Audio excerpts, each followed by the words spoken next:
Bienvenidos a un nuevo episodio de Memorias Oscuras. En este emocionante capítulo nos adentraremos en la vida y los oscuros secretos de una de las figuras más enigmáticas y siniestras de la historia, la infame Erzsébet Báthory, conocida como la Condesa Sangrienta. Esta mujer ha dejado una marca indeleble en la historia, tanto por su linaje aristocrático como por las aterradoras acusaciones en su contra. ¿Fue realmente una asesina en serie obsesionada con la sangre o una víctima de calumnias y conspiraciones? En este episodio desentrañaremos los misterios que rodean su vida y legado, explorando las teorías, leyendas y hechos que hacen de la historia de la Condesa Báthory una de las más intrigantes y escalofriantes de todos los tiempos. Así que prepárense para adentrarse en el lado oscuro de la historia mientras exploramos la vida y los misterios de Erzsébet Báthory.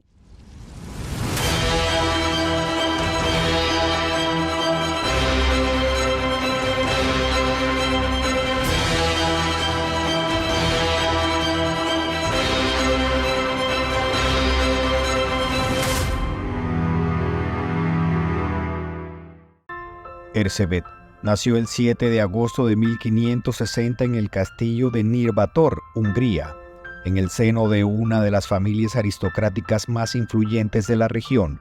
Era descendiente de una estirpe noble que había gobernado Transilvania y Hungría durante siglos. Su familia era rica, poderosa y gozaba de una gran influencia en la sociedad de la época. Sus padres, los condes Ana y Jorge Báthory, eran primos. Su abuelo materno fue Esteban Báthory de Somlió y su tío materno fue Esteban I Báthory, príncipe de Transilvania y rey polaco entre 1575 y 1586. Su infancia transcurrió entre el encierro en el castillo de Katice y desde que tenía 5 años sufría de ataque de epilepsia, por lo que constantemente convulsionaba. Además, sufría de violentos cambios de humor, así como de dolorosas migrañas de las que se quejaba constantemente. Pero no todo era malo en la infancia de la pequeña condesa, pues la familia real se empeñó en dar a todos sus hijos una educación completa que incluía el latín, el griego y, por supuesto, la formación religiosa. A la condesa le gustaban los juegos de niños y montar a caballo, pero también los vestidos bonitos y la etiqueta. Era muy culta y extremadamente cuidadosa y delicada, pero como toda crianza en la Edad Media, tenía su lado oscuro. Erzsébet desde muy pequeña estuvo acostumbrada a ser testigo de la brutalidad característica con la que eran tratados los miembros de la servidumbre por esa época.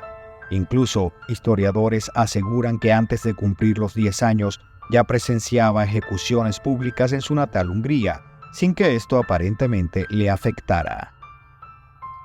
Cuando la condesa cumplió los 11 años, fue obligada a comprometerse con el conde y su primo Ferenc Nadasdy, y tan solo un año después se mudó al castillo de su futuro esposo, donde continuó sus estudios en lenguas y otras disciplinas, superando en conocimiento a la mayoría de nobles de la región, incluso a su propio prometido, 5 años mayor que ella. El 8 de mayo de 1575, cuando Erzsébet cumplió los 15 años, contrajo matrimonio con Nadasdy, quien en esa época contaba con 20 años de edad.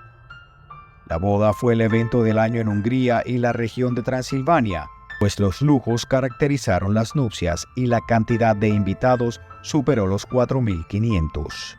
Posteriormente, el esposo adoptó el apellido de soltera de la condesa, pues gozaba de mayor prestigio, sobre todo al sur de la región, debido a que los antepasados de esta mujer fueron voivodas y grandes nobles de Valaquia. Como dato curioso, se sabe que Erzsébet Báthory es descendiente de Vlad Tepes, el Empalador, conde de Transilvania que aterrorizó al pueblo de lo que hoy en día es Rumania durante muchos años y que fue inspiración del escritor Bram Stoker para su libro del Conde Drácula. Ferenc regaló a su esposa el castillo de Keite, donde se mudarían poco después junto con su suegra Úrsula, con quien siempre tuvo una mala relación, pues ésta se caracterizaba por ser una tirana. 10 años después, Ersebet tuvo a su primera hija, Ana. La descendencia llegó tarde a la familia debido a las constantes incursiones militares de Ferenc como comandante de las fuerzas de batalla de la zona. Después de Ana, vendrían 3 hijos más. Entretanto, la condesa fue autorizada por su marido para cumplir labores de comercio y todo lo relacionado con la diplomacia, con el objetivo de mantener lazos políticos intactos en una época de fragilidades y peleas de ego entre nobles.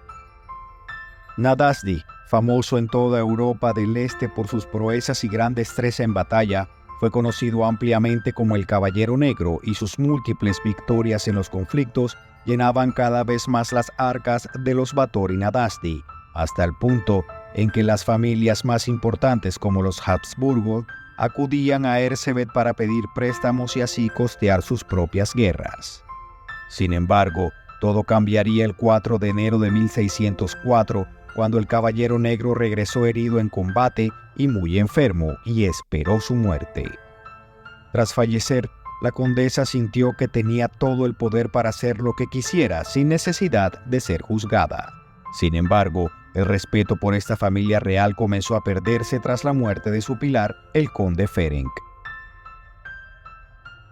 Lo primero que Ersebet hizo fue echar a su suegra Úrsula y a toda su corte del castillo, y actuó con rapidez para evitar que se llevaran algo.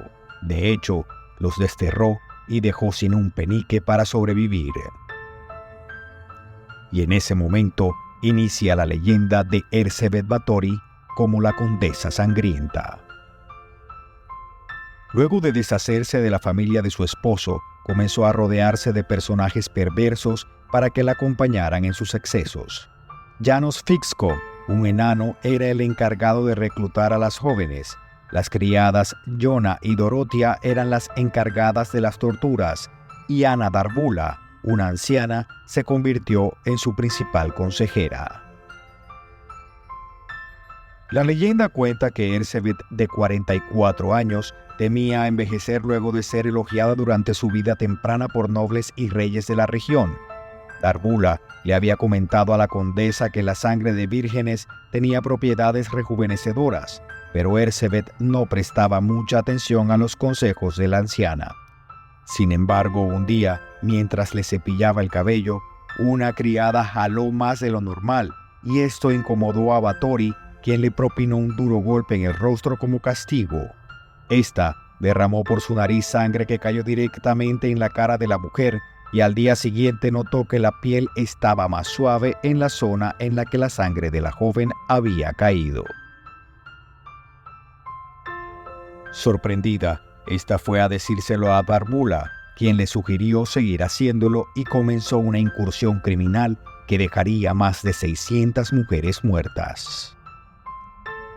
De inmediato ordenó a sus sirvientes que llevaran a la primera víctima a sus aposentos, donde posteriormente fue degollada y su sangre fue drenada en una bañera en la que Ersebet Báthory, fascinada y en un estado de éxtasis, se bañó y bebió del líquido vital.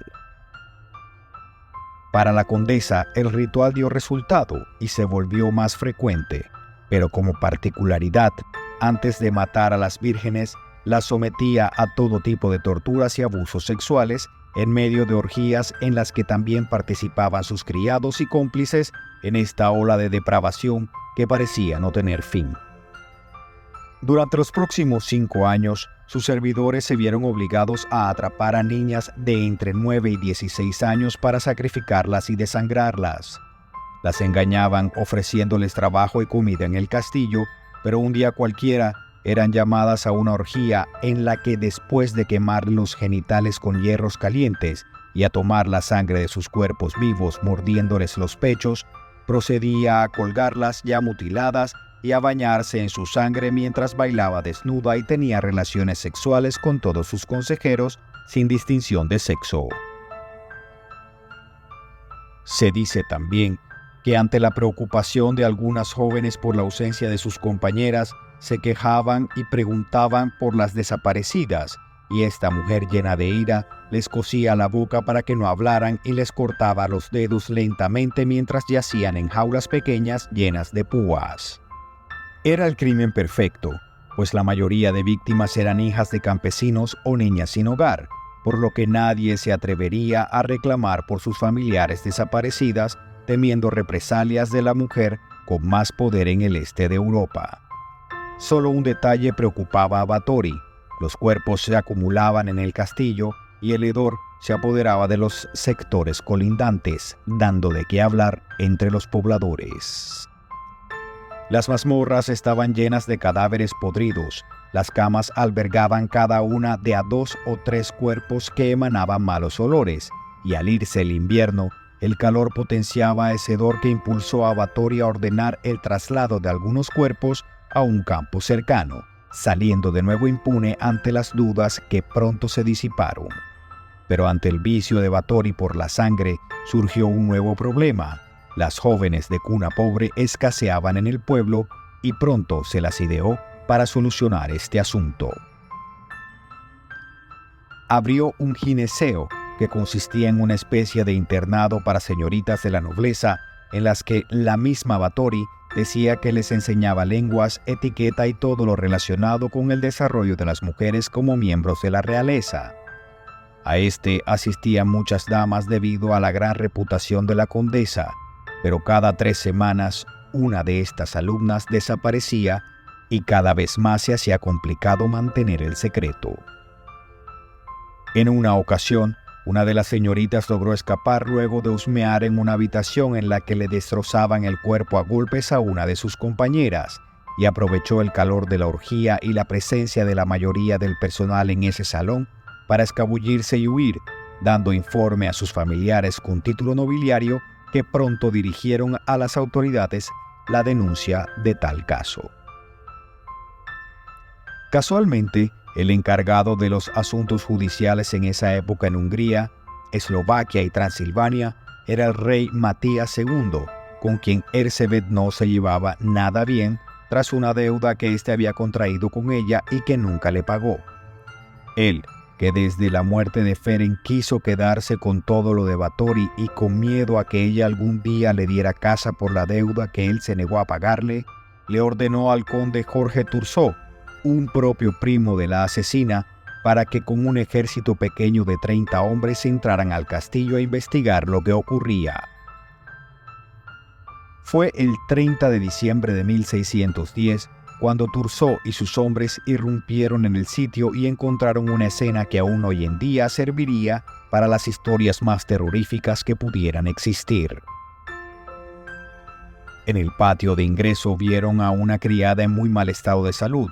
La habían golpeado tanto que todos sus huesos de la ingle estaban fracturados. En el interior, en el salón principal, había una joven desangrada y a su lado otra que aún estaba viva, pero tenía el cuerpo destrozado. En el calabozo hallaron algunas que aún respiraban. Muchas habían sido cortadas, lastimadas y perforadas durante la última semana. Desenterraron 50 cadáveres solamente en los alrededores. Las paredes estaban llenas de sangre. Ni las cenizas que cubrían los pisos lograban disimular el hedor. Cuando entraron al Salón de los Horrores, encontraron a Báthory y a su séquito en medio de una de las orgías más sangrientas que hubieran podido pensar. De inmediato, los capturaron y se los llevaron en custodia para enjuiciarlos por los múltiples crímenes, sin que alguno opusiera resistencia. Llegó el juicio, y con él los castigos. A sus fieles servidores los quemaron vivos. Darbula, por su parte, quizás la mayor influenciadora de las fantasías oscuras de Báthory, murió antes de ser ejecutada, al parecer por un infarto. El caso de la condesa era distinto. No podía ser ejecutada debido a su estatus nobiliario, por lo que fue condenada a estar confinada en una mazmorra en lo alto de su propio castillo, encerrada y sin ver la luz del día hasta el final de su vida. Tú, Erzsébet, eres como un animal salvaje. Estos son tus últimos meses de vida. No mereces respirar el aire que hay en la tierra. No mereces ver la luz del Señor. Desaparecerás de este mundo y nunca volverás. Las sombras te envolverán y te arrepentirás de tu bestial vida. Yo te condeno, Lady de Sestier, a una prisión en vida en tu propio castillo. Esta fue la sentencia que su propio primo le dio a la mujer, que causó terror entre el propio pueblo al que gobernó durante décadas. Cualquier persona no hubiera podido aguantar días, pero Báthory, fuerte como siempre se caracterizó, aguantó la tortura de su encierro durante 3 años, hasta que un día, pálida e inapetente, recibió entre un pequeño orificio lo que sería su última comida. Después de eso, le dijo al cuidador de su cárcel que creyera en su inocencia, y con las pocas fuerzas que le quedaban, tomó una almohada maltrecha y se acostó para dar el último suspiro que marcó su muerte. Posteriormente, el cuerpo de Erzsébet Báthory fue trasladado a un mausoleo familiar lejos del pueblo que otrora la quiso y que, después de conocer sus actos, prohibió mencionar su nombre, sinónimo del miedo y el terror que ésta causó. En los últimos años se ha encontrado evidencia no muy clara que mencionaría que la Casa de Habsburgo, una de las más importantes de Europa, esparció los rumores de esta historia y se alió con el rey, que la mandó encarcelar, obligándole a pagar al propio primo de Báthory para que éste inventara lo que narró durante la incursión al castillo de la condesa. Todo esto con el fin de acabar con su reputación y posteriormente con su vida, como única solución, pues tenían varias razones para verla como un peligro. La casa Habsburgo sostenía una gran deuda con Báthory que ella había querido cobrar en varias ocasiones, además de la ambición de estos reyes por gobernar sin obstáculos a la región de Hungría y Transilvania. Sin embargo, esto no ha podido ser confirmado, y la verdad yace con los involucrados en esta historia, que nos enseña sobre la traición, el poder y la ambición. La historia de Erzsébet Báthory está rodeada de controversia debido a la falta de evidencia sólida y la posibilidad de que haya sido víctima de calumnias y conspiraciones. Algunos argumentan que las acusaciones fueron exageradas por enemigos políticos y económicos de su familia. Es importante recordar que la historia de Erzsébet Báthory es objeto de debate y que la veracidad de muchas de estas anécdotas y detalles sigue siendo incierta. A lo largo de los siglos, su figura ha sido objeto de mito y leyenda, lo que hace que sea difícil discernir la verdad de la ficción en su historia. Gracias por unirte a nosotros en este episodio de Memorias Oscuras. Si te atreves, acompáñanos en el próximo capítulo, donde exploraremos otra historia impactante de la vida criminal. Hasta entonces, recuerda que en lo más profundo de la oscuridad siempre hay una historia que contar.